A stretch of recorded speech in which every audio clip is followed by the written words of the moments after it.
Josué capítulo 8. Vamos ler do 1 até o 17.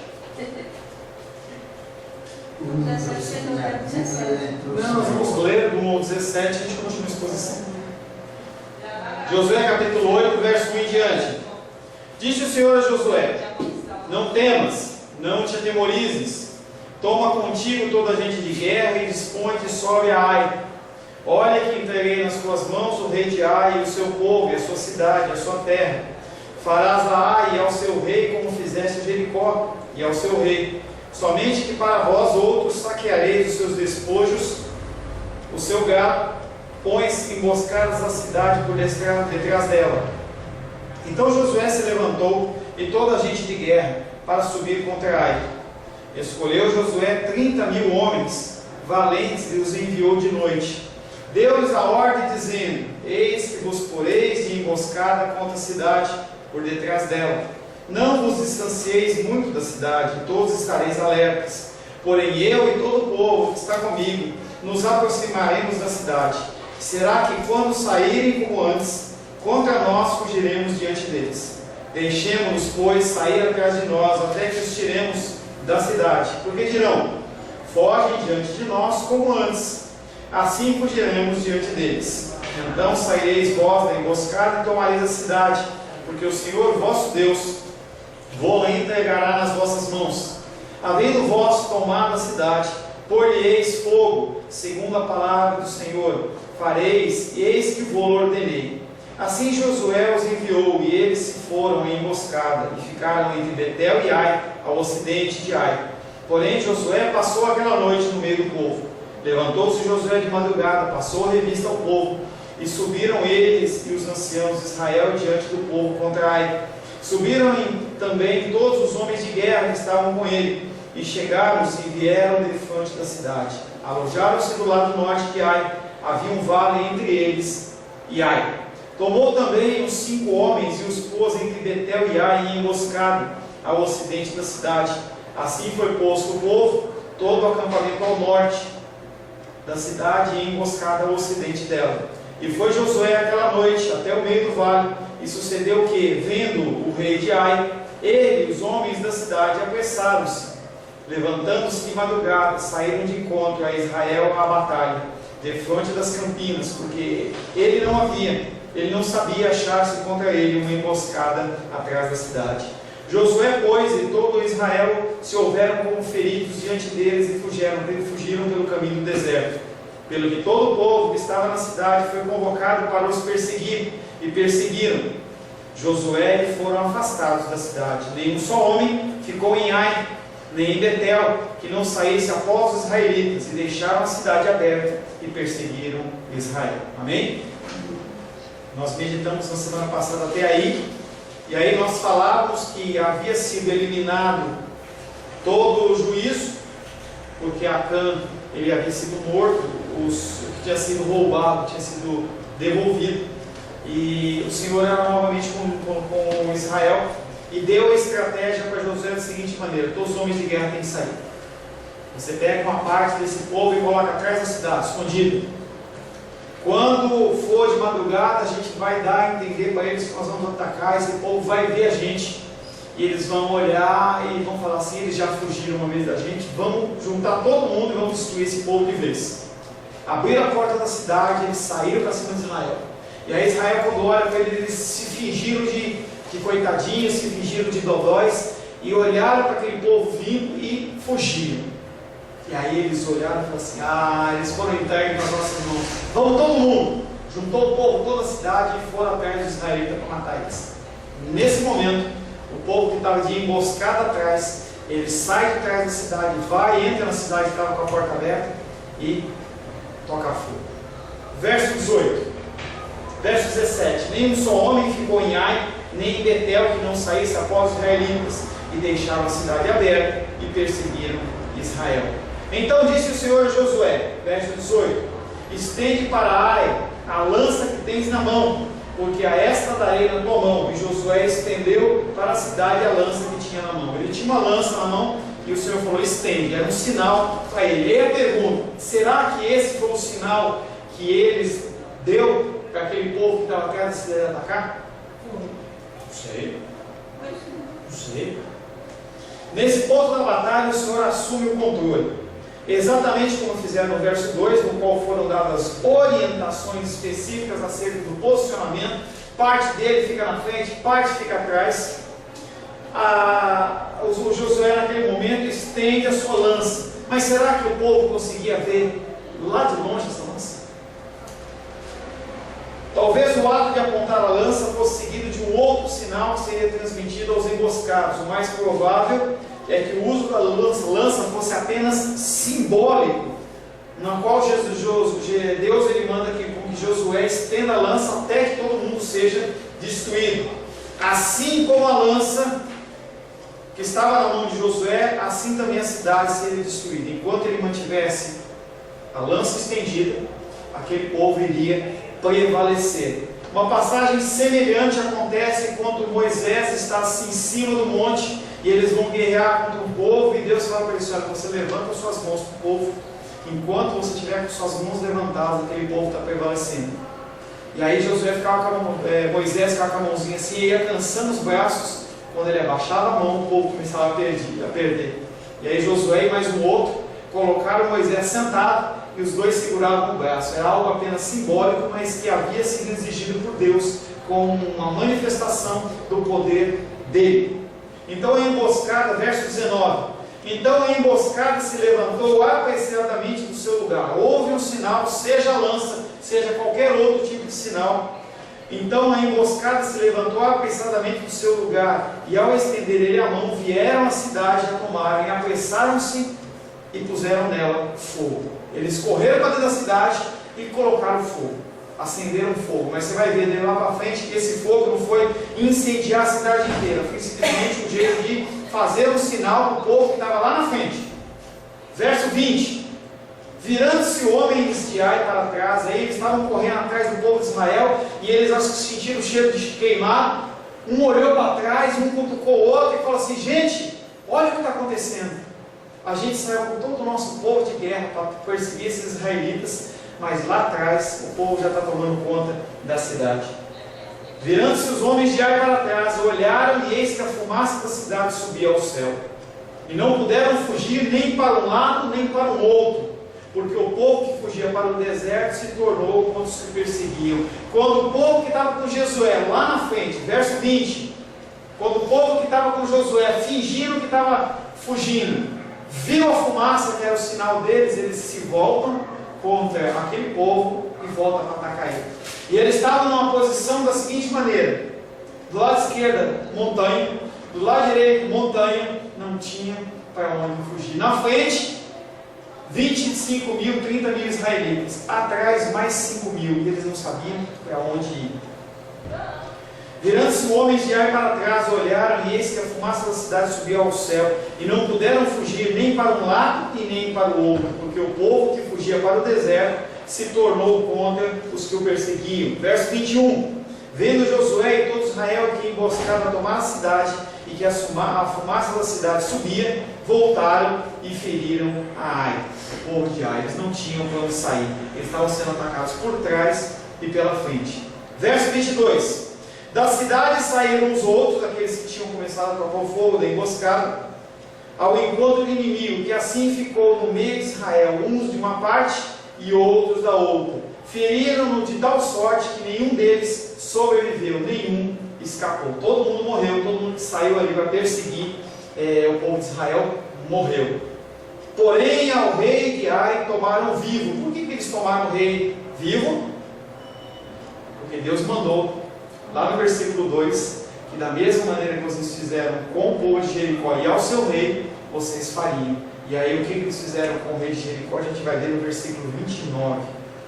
Tendo os israelitas, verso 24, tendo os israelitas acabado de matar todos os moradores de Ai no campo, e todos os moradores de Ai no deserto, onde os tinham perseguido, e havendo todos caído ao fio da espada, e sendo já todos consumidos, todo Israel voltou a Ai e passaram a fio da espada, ou seja, ficaram para trás os idosos, ficaram para trás as crianças. Quando fala que todo o povo saiu, era o povo de guerra, algumas mulheres, que tinham mulheres que também lutavam na guerra. Então aquele povo adulto saiu, mas os idosos, os enfermos, eles ficaram todos para trás. E aí eles completaram o serviço matando todo mundo. Parece que é sanguinário, né? Você olha para isso e fala assim, sanguinário. Mas conforme eu já expliquei para vocês, havia um mandamento de Deus em que aquele povo, se ele fosse poupado, ele ia contaminar o povo de Israel com seus ensinamentos, com adoração a outros deuses. Se poupasse as mulheres, como foram as mulheres de Salomão, elas iam trazer adoração a outros deuses, por isso que tinha que eliminar. Todo mundo que morava perto tem que matar todo mundo. Se mora de longe, pode ser feito escravo, porque a pessoa não vai ter nenhum tipo de influência naquela terra. Tá? A explicação é essa. Mas é sanguinário mesmo. Verso 24, nós já lemos. Verso 25. Os que caíram naquele dia, tanto homens como mulheres, foram 12.000. Todos os moradores de Ai. Então, as pessoas que morreram naquele lugar foram 12.000. Interessante que não se fala nada sobre a cidade de Betel, que é citado que o povo de Betel, quando viu aquele burburinho, eles falam assim, vamos ajudar esse povo de Israel. Mas provavelmente o povo de Betel também foi destruído, que é feita uma citação lá na frente, que nós vamos ler depois, que fala que o rei de Betel também morreu. Morreu o rei de Jericó, o rei de Ai e o rei de Betel. Verso 26. Esses reis, eles eram o povo que matava? Quem matava era o povo de Israel. Então Jericó, eles foram lá, mataram todo mundo da cidade. Só que a morte do rei era uma morte diferente, porque tinha que ser uma morte que ia mostrar para os povos que eles estavam sendo humilhados, e a morte era enforcamento. Então a pessoa ficava enforcada por todo um período da tarde, exposto, e aí depois pegava aquela pessoa, colocava enterrada, jogava pedras em cima, como um memorial. Todo mundo que passasse ali devia ter alguma plaquinha, alguma coisa. Quando a pessoa passasse, ela ia dizer assim, o povo de Israel veio aqui e matou esse povo, matou o rei e fez aqui, olha, símbolo de humilhação. E aí você vai ver que ele fez a mesma coisa com o rei de Ai, que era o próximo rei. Tá? Verso 26. Porque Josué não retirou a mão que estendera com a lança até haver destruído totalmente os moradores de Israel. Nós já falamos dessa passagem lá quando Moisés está em cima do monte. Então é feita uma referência exatamente fazendo a ligação, que as pessoas iam olhar para Moisés, a situação com Moisés foi a mesma. Mais uma vez Deus vem reafirmando a autoridade de Josué. Da mesma maneira que foi feito com Moisés, também está sendo feito com Josué. Enquanto ele segurava aquela mão para cima, com a lança, aquele povo estava sendo destruído. Verso 27.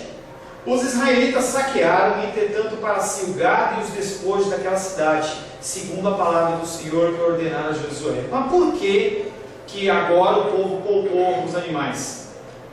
Havia duas possibilidades dentro de Deuteronômio. Uma era destruir tudo, inclusive animais, e outra coisa era destruir todo o povo e poupar animais e parte de ouro e prata. Nesse caso, estava respaldado Deuteronômio, olha aí, Deuteronômio capítulo 2, verso 34 e 35. Havia duas possibilidades, e nessa possibilidade Deus, ele se fiou. Deuteronômio 2, 34 e 35. Mostrando essa segunda possibilidade de você destruir o povo e permitir que o gado continuasse vivo.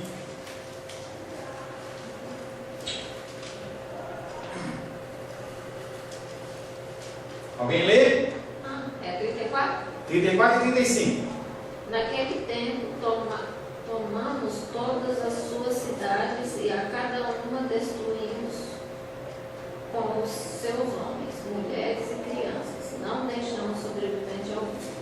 Somente tomamos por presa o gado para nós e o despojo das cidades que tínhamos tomado. Tá, então havia a possibilidade também, que foi o que Deus determinou no início do capítulo 8. Olha, em relação a Ai, você vai matar todo mundo, mas o rei você traz, você tem direito a pegar os despojos da cidade, inclusive gado. Verso 28. Então Josué pôs fogo a Ai, mas ele não já tinha posto fogo? Só tinha colocado fogo no sentido de sinal para Israel, ele não tinha tocado fogo na cidade no sentido de destruir. Então Josué pôs fogo a Ai e a reduziu para sempre, a um montão, a ruínas até o dia de hoje. A cidade é então incendiada, no qual há o relato de um incêndio inicial, mas o propósito inicial era apenas alertar o povo de Josué, que estava lá na frente, que eles poderiam voltar para guerrear. A história de Ai termina com o registro do levantamento de 2 monumentos, que servem para lembrar a ocorrência desse dia. A primeira é a destruição de Ai. Eles tocaram fogo na cidade, destruíram tudo, e aquilo ali ficou totalmente destruído. E a segunda, eles fizeram com o rei a mesma coisa que tinha feito com o outro. Construíram outro monumento com a morte do rei. Eles construíram e fizeram ali, mostrando: olha, o rei de Israel, o rei de Ai, foi enforcado, ficou até o final do dia e colocou-se as pedras lá. Por essa razão, o Israel dos dias de Josué e posteriormente tinham razão suficiente para lembrar das memórias que eram. Então, eles passavam ali, estavam na região do quintal dele, digamos assim, quando eles olhavam aqueles montão de pedra, eles perguntavam: por que tem esse montão de pedra? Eles contavam toda a história. E aí vem no verso 29 o fechamento do que fizeram com o rei. Verso 29: ao rei de Ai enforcaram-no e deixando-o no madeiro até a tarde, ao pôr do sol, por ordem de Josué, tiraram do madeiro o cadáver e o lançaram à porta da cidade. E sobre ele levantaram um montão de pedras que até hoje permanece. Deuteronômio 21, 22 e 23. Deuteronômio 21, 22 e 23 vai explicar essa desonra que é com o rei, ele ser morto, enforcado e depois ser jogado, colocado com um monte de pedras.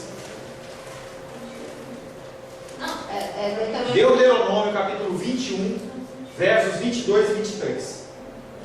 Se alguém houver pecado, passivo da pena de morte, e tiver sido morto e pendurado no madeiro, o seu cadáver não permanecerá no madeiro durante a noite, mas certamente enterrarás no mesmo dia.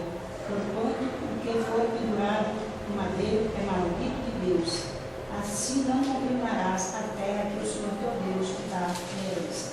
2 motivos. Primeiro, entendeu? Aquele rei, ele tinha, ou aquela pessoa que cometesse o pecado, ela ia ser morta, e ela tinha que ficar pendurada até uma parte do dia, e depois ela tinha que ser retirada, porque contaminava a terra, a figura do morto na terra. E aí a mesma coisa de Jesus. Jesus Cristo, quando estava junto com os outros dois, não é ladrões, os dois malfeitores, um de cada lado, eles chegam a hora do dia, eles vão ver: você está vivo ainda? Pegaram e meteram a marreta no joelho deles para eles morrerem asfixiados, porque eles não poderiam ficar naquele lugar e contaminar a terra.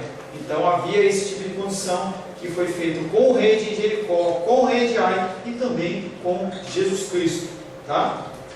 O cadáver não foi deixado pendurado de um dia para o outro, mas foi retirado segundo as regras de Deuteronômio. E depois eles fizeram como fizeram com Acã também. Mataram ele e colocaram um monte de pedras. Verso 30. Então Josué edificou um altar ao Senhor, Deus de Israel, no monte Ebal. Para que ele edificou um altar ao Senhor no monte Ebal? Porque ele entendia que aquela guerra não havia sido conquistada por ele. Ele estava falando: obrigado. Então logo se alcançou a importante vitória sobre Ai, as exigências da aliança do Senhor de Israel tiveram de ser proclamadas a todos. E além daquele altar, eles foram falar sobre a aliança. Falaram sobre o que tinha sido quebrado em Ai, falou para o povo: olha, quem venceu essa batalha não foi a gente, foi o próprio Deus. E ali ele faz todo um contexto para que as pessoas possam se aliançar novamente com o Senhor. As exigências da aliança do Senhor de Israel tiveram de ser proclamadas a todos. A descrição da edificação de um altar, a disposição, que tipo de altar foi feito. Entendeu? Deuteronômio 27, não vamos ler não, que é muito longo, tá? Em Deuteronômio 27, de 11 a 26, ele faz exatamente isso. Depois de um fato, ele vai junto a todo o povo e ele lê a palavra, os mandamentos da aliança, para falar: enquanto vocês permanecerem nessa aliança, eu estou com vocês. E aí o povo diz amém. Quando você diz amém, assim seja. Você concorda. Ah, mas eu falei sem pensar. Não, você não falou sem pensar, você falou que concorda, você concorda. Josué então edifica um altar ao Senhor, o Deus de Israel, no monte Ebal. Essa edificação de altares na época dos patriarcas Abraão, Isaac, Jacó e todos os outros, ela era feita toda vez que havia uma manifestação do poder de Deus. O nome disso chama-se teofania. Teofania quer dizer manifestação de Deus. Então eles levantam um altar para mostrar, reconhecendo que quem fez a coisa foi Deus e não foi os homens, tá? E aí esses altares, eles são feitos de pedras que não são lavradas. O que são pedras que não são lavradas? São pedras que não são feitas com ferramenta. Não, por quê? Não fica mais bonitinho? Não é questão disso. O problema é que naquela região as pessoas faziam altares muito bonitos. Eles não estavam querendo comparar a adoração profana dos cananeus com a adoração dos israelitas. Então eles simplesmente juntavam pedras, identificando ali como um altar de adoração. Não precisava ser uma coisa muito bem estipulada, era uma coisa que é determinada pelo Senhor, tá? A cerimônia de edificação do altar dá continuidade a um padrão anteriormente estabelecido. Vários dos importantes eventos registrados até aqui foram seguidos em cerimônias como essa, com a levantação de altar. Circuncisão e Páscoa, lá no começo de Josué, quando eles retornam, foi feito um altar. Maldição sobre as ruínas de Jericó, fizeram um altar. Enforcamento do rei de Ai, fizeram um altar. Levantamento de um monumento sobre o seu corpo, fizeram um altar. Isso faz tudo parte do reconhecimento de que Deus que era o capacitado a fazer as coisas. Todas essas cerimônias tinham a intenção de inspirar confiança na vitória. As pessoas executavam a obra em nome de Deus, eram vitoriosos, levantavam um altar, reconheciam que Deus era o poderoso, e o coração deles, eles tinham a certeza que não dependia deles, dependia apenas de Deus. A conquista de Ai tornou possível a Josué mudar todo o acampamento. Aquele acampamento que estava lá perto de Jericó, lá perto do Rio Jordão, eles puderam deslocar todo o acampamento com mulheres, crianças, animais, as tendas deles. Eles puxaram já para o norte, porque não havia mais perigo daquelas cidades que estavam perto de atacar. A conquista de Ai tornou possível a Josué mudar todo o acampamento israelita, inclusive mulheres e crianças, para esse lugar, que estava bem ao norte, sem encontrar nenhum tipo de oposição. E além de tudo, eles geraram no coração das pessoas o medo e o temor. Verso 31. Vamos ler o 30 com 31, que tem uma vírgula. Então Josué edificou um altar ao Senhor Deus de Israel no Monte Ebal, como Moisés, servo do Senhor, ordenara. Então ele não fez porque ele quis, mas ele fez porque foi ordenado. E da mesma maneira que ele viu Moisés fazer, ele também fez.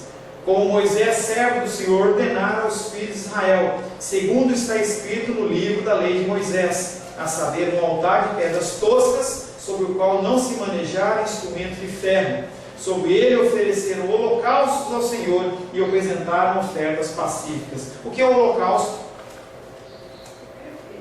Sacrifício, mas que tipo de sacrifício?